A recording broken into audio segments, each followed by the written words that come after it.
दोस्तों मैंने अपने कई वीडियोस में सर वॉरेन बफेट का नाम बहुत बार लिया है और अगर आपको भी शेयर मार्केट में रुचि है तो शायद आप भी इन्हें जानते ही होंगे।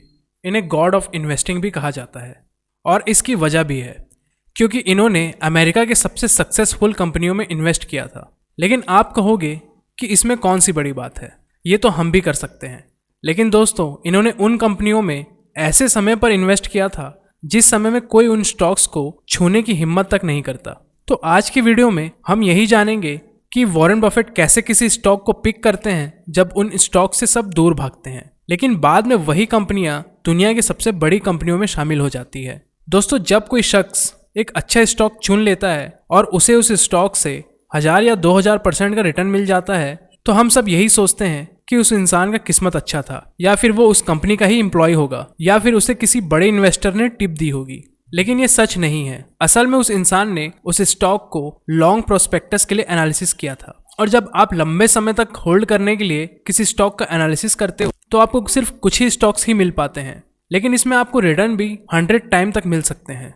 तो चलिए जानते हैं वॉरेन बफेट के टिप नंबर 1 को, जो है invest like a business. Sir Benjamin Graham जो कि वॉरेन बफेट के मेंटोर रह चुके हैं, तो बेंजामिन ग्राहम का ये मानना था कि इन्वेस्टिंग आपके लिए तभी कारगर होगी जब आप उसे एक बिजनेस के पॉइंट ऑफ व्यू से करते हो। इसका मतलब ये है कि जो भी स्टॉक आप मार्केट से खरीद रहे हो उसे आपको अपने खुद के बिजनेस के तौर पर खरीदना चाहिए, ना कि किसी लॉटरी टिकट की तरह। क्योंकि जब आप ऐसा सोचकर कोई स्टॉक खरीदते हो तो आप उस स्टॉक से ये उम्मीद लगाते हो कि वो स्टॉक आपको ईयरली बेस पर और लो रिस्क के साथ अच्छे रिटर्न दे।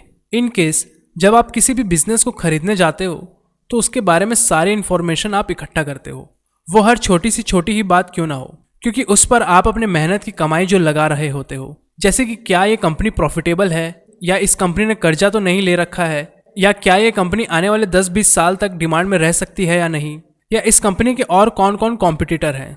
इन सब को देखने के बाद आप उस कंपनी का प्राइस देखते हो कि ये कंपनी आपको मिल कितने में रही है। अगर आपको वो कंपनी महंगी लगती है तो आप रुकते हो उसके सस्ते होने तक, तब आप उस कंपनी को खरीदते हो। तो ऐसा ही एनालिसिस जब आप किसी स्टॉक को खरीदते समय भी कर पाते हो तब आपके प्रॉफिटेबल होने की संभावना बढ़ जाती है। और जब आप किसी कंपनी का इतना एनालिसिस करते हो टाइम लगाकर, तब आप लॉन्ग टर्म के लिए ही सोच रहे हो। मतलब कि आपको 1-2 साल के अंदर उस स्टॉक को नहीं बेचना है 25 से 30% प्रॉफिट देखकर। और जाहिर सी बात है, आपने उस कंपनी में इतना समय दिया है तो उसे लंबे समय तक होल्ड करने की आदत भी डालनी चाहिए। क्योंकि बहुत सारे लोग हैं जो एनालिसिस तो परफेक्ट तरीके से करते हैं, लेकिन उन्हें थोड़ा भी प्रॉफिट दिखता है तो उसे बेच देते हैं। और एक इन्वेस्टर कभी भी लॉस से नहीं डरता, वो डरता है प्रॉफिट से, क्योंकि उसे ये लगता है कि यार ये 20% का रिटर्न दे रहा है तो इसके नीचे गिरने से पहले मैं प्रॉफिट बुक कर लेता हूँ, बाद में जब ये नीचे आएगा तो इसे मैं फिर से खरीद लूँगा। लेकिन दोस्तों ये इन्वेस्टिंग नहीं हुई, और जैसा आपने सोचा कि वो स्टॉक नीचे आएगा तो फिर से खरीदूंगा, तो ऐसा कभी भी नहीं होगा। वो और 50 से 60% बढ़ जाएगा। तो अगर आप इन्वेस्टिंग माइंडसेट से किसी स्टॉक को खरीदते हो तो आपको 10-20 साल तक तो होल्ड करना ही चाहिए। Tip number 2, monopoly the king of market. दोस्तों वॉरेन बफेट ने हमेशा ऐसे स्टॉक्स को ढूंढा है जो बाकी कंपनियों से बिल्कुल अलग होते हैं, जैसे कोका कोला और बैंक ऑफ अमेरिका। इन्होंने हमेशा ऐसी स्टॉक्स को पिक किया है जिनमें एक चीज रही है, और वो है कंज्यूमर मोनोपोली। अब आप पूछोगे कि ये क्या होता है। चलिए इसे एक एग्जाम्पल से समझते हैं। हम एग्जाम्पल में एक नदी पर बना टोल ब्रिज को ले लेते हैं। अब आपको वो नदी पार करना है तो ब्रिज से होकर ही गुजरना पड़ेगा, और इस ब्रिज पर ब्रिज के मालिक ने टोल लेना भी चालू कर दिया। तो इस केस को ये कहा जाएगा कि इस ब्रिज के मालिक के पास नदी क्रॉस करने की मोनोपोली है, और जब तक उस नदी पर कोई और ब्रिज नहीं बन जाता तब तक लोग इसी ब्रिज से ही नदी पार करेंगे, और इससे उस ब्रिज का ही बिजनेस बढ़ेगा। तो ऐसा ही कुछ कंपनीज के साथ भी होता है। लेकिन इस मोनोपोली का पता कैसे लगाएं? आजकल तो हर बिजनेस के 10-10 कंपनियां मार्केट में मौजूद हैं। दोस्तों एक ब्लूमबर्ग रिपोर्ट के अनुसार लोगों में एक क्वालिटी होती है जिसे कहते हैं कंज्यूमर गुडविल, और ये किसी भी अच्छे और डोमिनेंट प्रोडक्ट या अच्छे एडवर्टाइजमेंट या अच्छे सर्विस के साथ ही आती है, और ये सभी उस प्रोडक्ट में हो तो लोग उसे ही सबसे ज़्यादा खरीदना पसंद करते हैं।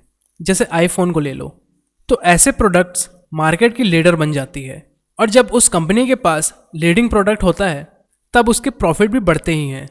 जैसे आप कोका कोला को लेते हो तो एक बार अपनी फैक्ट्री सेट करने के बाद इन्हें ज़्यादा अपडेटिंग की ज़रूरत नहीं पड़ी थी, और इसके अगेंस्ट ऐसी कंपनियां जिन्हें अपने फिजिकल एसेट पर लगातार बड़ा इन्वेस्टमेंट करना पड़ता है, तो इनका ज़्यादा पैसा इनके नए नए मशीनरीज, वेयर हाउस या नए फैक्ट्रीज पर खर्च हो जाता है, क्योंकि इन्हें अपडेटिंग की ज़रूरत अक्सर पड़ती ही है।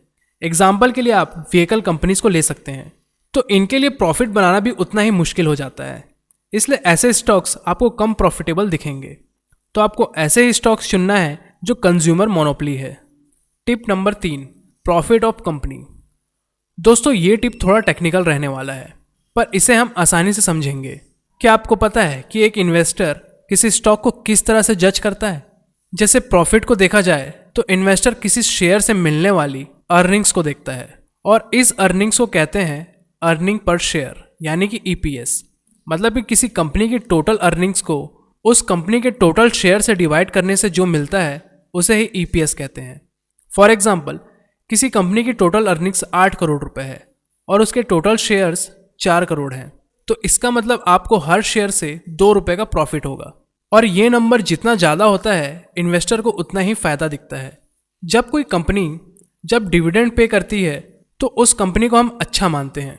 डिविडेंड उस एक्स्ट्रा शेयर्स को कहते हैं जो इन्वेस्टर्स को कैश की जगह दी जाती है, और ज़्यादातर कंपनियां ऐसा ही करती हैं। लेकिन वॉरेन बफेट इन डिविडेंड देने वाली स्टॉक से हमेशा दूर ही रहते हैं। बफेट का मानना है कि जितना उस कंपनी ने प्रॉफिट बनाया है उतना उनका भी प्रॉफिट शेयर है, और ये उन्हें पता लगता है कि उनका उस कंपनी में कितना शेयर है। जैसे मान लीजिए बफेट के पास किसी कंपनी के 100 शेयर्स हैं और उस कंपनी ने $5 पर शेयर प्रॉफिट कमाया है, तो बफेट समझते हैं कि इस कंपनी में उन्होंने $500 कमाया है। उनका ये मानना है कि कोई भी कंपनी अपने अर्निंग्स को रिटेन कर सकती है या उस प्रॉफिट को खुद के ही बिजनेस पर री इन्वेस्ट कर सकती है। बफेट हमेशा उन स्टॉक्स पर फोकस करते हैं जो कंपनी अपने प्रॉफिट्स को होल्ड करे, ना कि डिविडेंड के रूप में बांट दें। क्योंकि अगर कंपनी डिविडेंड पे करती है तो इन्वेस्टर्स को उस dividend per capital gain tax देना पड़ता है। इससे उनका फ़ायदा और कम हो जाता है, और वही इसी प्रॉफिट को कंपनी री इन्वेस्ट करके अपनी वैल्यू बढ़ाए तो ये ग्रोथ उस कंपनी के स्टॉक प्राइस पर दिखेगा, और इस कारण कम प्राइस पर खरीदा गया स्टॉक कुछ टाइम बाद अच्छी वैल्यू पकड़ लेगा और इन्वेस्टर्स को ज़्यादा फायदा होगा। Tip number 4, stock price. Investment के लिए स्टॉक प्राइस और रेट ऑफ रिटर्न आपके दोस्त होने चाहिए। बफेट का मानना है कि आपको कोई भी स्टॉक किसी भी प्राइस पर नहीं खरीदना चाहिए। अगर आपको अच्छा प्रॉफिट चाहिए तो आपको अच्छा स्टॉक सही कीमत पर खरीदना आना चाहिए, क्योंकि इससे आपका रेट ऑफ रिटर्न तय होता है। जैसे किसी स्टॉक को आप 100 रुपये पर खरीदते हो और आपको हर शेयर से 20 रुपये मिलता है, तब आपका रेट ऑफ रिटर्न 20% का होगा। लेकिन अगर आप उस शेयर को 200 रुपये पर खरीदते हो तो आपका रेट ऑफ रिटर्न भी कम हो जाएगा। लेकिन कंपनी का शेयर प्राइस सस्ता है या महंगा, ये हम कैसे पता करेंगे? तो इसके लिए आपको कंपनी के फ्यूचर अर्निंग्स का पता लगाना होगा, या आप किसी कंपनी का PE रेशियो और PB रेशियो भी देखते हो, तो इससे भी आपको पता चल जाएगा कि कंपनी सस्ती है या महंगी। Tip number 5, which stock to invest. दोस्तों, आपको केवल उन कंपनीज में ही इन्वेस्ट करना चाहिए जिन कंपनियों को आप अच्छे से जानते हो।